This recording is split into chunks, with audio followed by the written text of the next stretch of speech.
Some local farmers are reacting to a recent federal push to vaccinate chickens against the bird flu. Thanks for joining us. I'm Kim Chapman-Whitfield. And I'm Maggie Weaver. The U.S. Department of Agriculture says they plan to invest hundreds of millions of dollars to study a bird flu vaccine.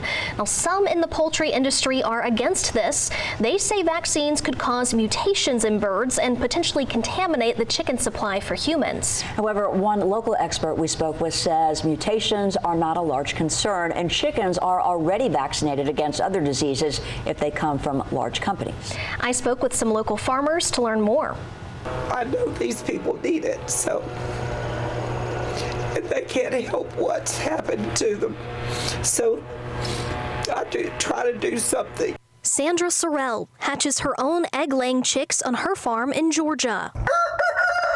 The eggs she takes to a local church. I give them to them so they can take them to people who are homebound. Sorrell says all her chickens have been tested by the state and are healthy, but she says the bird flu crisis among U.S. farmers worries her. We need the vaccine to keep our chickens from dying left and right or having to be destroyed.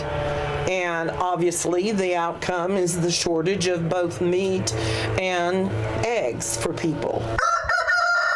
Dr. Tom Tabler, an extension poultry specialist with the University of Tennessee, says the mass killing of chickens is not solving the problem. It's only causing egg prices to rise. 52 million of that 100 million table egg layers that were lost between October of 24 and February of 25. But he says a vaccine could help. It's not going to stop until we find some way of keeping birds from getting this. Those against a vaccine in the poultry industry argue worries about mutations of the virus and a negative impact on exports. But Tabler says chickens get vaccinated for Newcastle disease, bronchitis, coccidiosis, Marek's disease. We vaccinate lots of animals. Viruses change, mutate all the time. As far as exports, we do not export a whole lot of table eggs or turkey meat in this country compared to the amount of broiler meat that we export. Other local chicken owners like Stephanie Fiery in the Lookout Valley says she'd like to see a more natural solution instead of a vaccine. The ones that are resistant,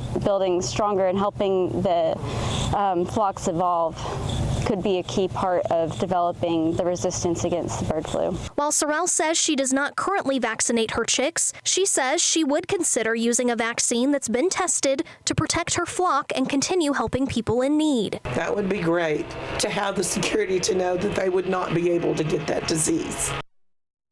In their report released today, the USDA found egg prices did fall 21% per dozen last week. This marks 4 straight weeks of wholesale prices.